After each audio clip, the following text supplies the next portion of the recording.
यो टिकटकको बारेमा मैले एउटा छोटो भिडियो बनाउन गइरहेको छु है। सबै साथीभाइहरू, दाजुभाइ, दिदीबहिनीहरू, यो जति पनि तपाईको टिकटकमा हामीलाई अलिकति भाइरल व्यक्तिहरूले हैन, अलिकति भाइरल भएको व्यक्तिहरूले यो सर्च गर भन्छ हैन, अनि त्यो सर्च गर भन्छ, अनि गो लाइभदेखि भिडियो बना भाइरल हुन्छ, अनि त्यहाँदेखि अर्को भन्छ, अनि तपाईको अरूको भिडियोमा गएर 5 वटा अप्सन पुरा गर्ने, अनि फर यु पेजमा आफ्नो भिडियो गएर भाइरल हुन्छ। हरेक विभिन्न किसिमको हामीलाई लोभ लालच देखाइरहेको हुन्छ। यो तपाईको अलिकति भनौँ न, अलिकति अब उनीहरूको भ्युज बढी भएको र अलिकति भाइरल भएको व्यक्तिहरूले हामी सानो भर्खरै चलाउँदै गरेको अब टिकटक युजरहरूले उनीहरूको कुरालाई विश्वास गरेर हो नै भनिन्छ, हो भन्यो, अनि उनीहरूको भिडियोमा गयो, सबै 5 वटा अप्सन पुरा गर्यो, लाइक, कमेन्ट, रिपोस्ट, सेयर पनि गर्यो, अनि हरेक सब अप्सन पुरा गर्यो आफ्नो भनेको भिडियो जस्तोको तस्तै। अनि लास्टमा मैले यसको बारेमा रिसर्च गर्न थालेँ, यो कसरी के हो, कसरी यस्तो हाम्रो फर यु पेजमा भिडियो नगएको, फर यु पेजमा हुन त रिपोस्टको मतलब चाहिँ तपाईको रिपोस्ट भनेको चाहिँ कस्तो चिज रहेछ भने, अब कपी लिङ्क भनेको तपाईको यो जति पनि जुन भिडियोहरू गएर तपाईको कपी लिङ्क गर्यो भने उमा गएर बस्ने हो, तपाईको यो डबल भएर बस्ने हो।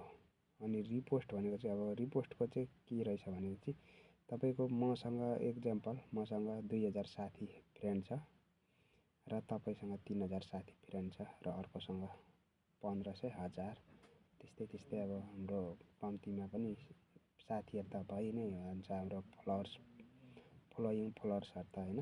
अनि त्यो रिपोस्ट गरेपछि चाहिँ त्यो हाम्रो जति पनि साथीहरू छ 2000 जनाको सम्म चाहिँ त्यो रिपोस्ट गऱ्यो भने, मैले रिपोस्ट गरेँ भने मेरो 2000 साथीहरूको भिडियो, त्यो तपाईको भिडियो मैले रिपोस्ट गरेँ भने चाहिँ 2000 साथी, मेरो 2000 साथीहरूकोसम्म पुग्छ। अनि अब उनीहरूले अब लाइक गर्ने नगर्ने, कमेन्ट गर्ने नगर्ने त्यो उनीहरूको हातमा छ।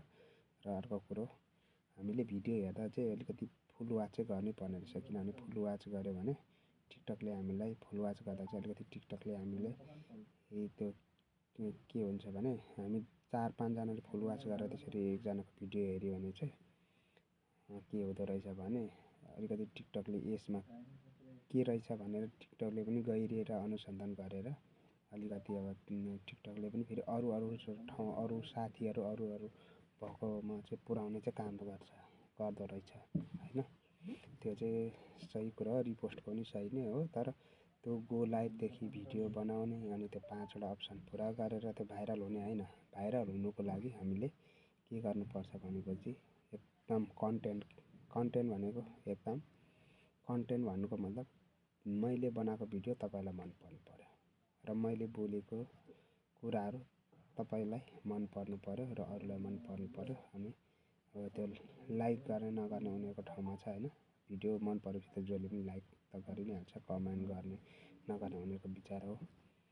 अनि त्यो तपाईको भाइरल हुने, गो लाइभदेखि भिडियो उमा सर्च गरेर भिडियो के जति सर्च गरेर त्यो होइन, कहिले पनि त्यसरी कहिले पनि भाइरल भइँदैन। जति पनि हामीले भिडियो फर यु पेजमा पुर्याउनुलाई र राम्रो हुनलाई हामीले एकदम कन्टेन्ट राम्रो बनाउनु पर्यो।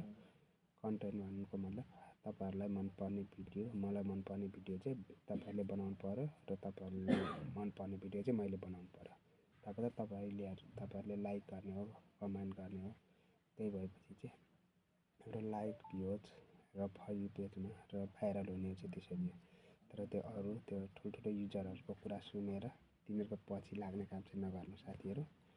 हस् त, यो भिडियो तपाईहरुको लागि सानो सानो हामी जस्तो युजरको लागि, र हामी जस्तो मसिनो युजरहरूले चाहिँ हामीले एक आपसमा सपोर्ट चाहिँ गर्नुपर्छ। ल भिडियो लामो भयो है, हस् त अहिलेलाई बाई बाई सबैलाई, good night, happy night day.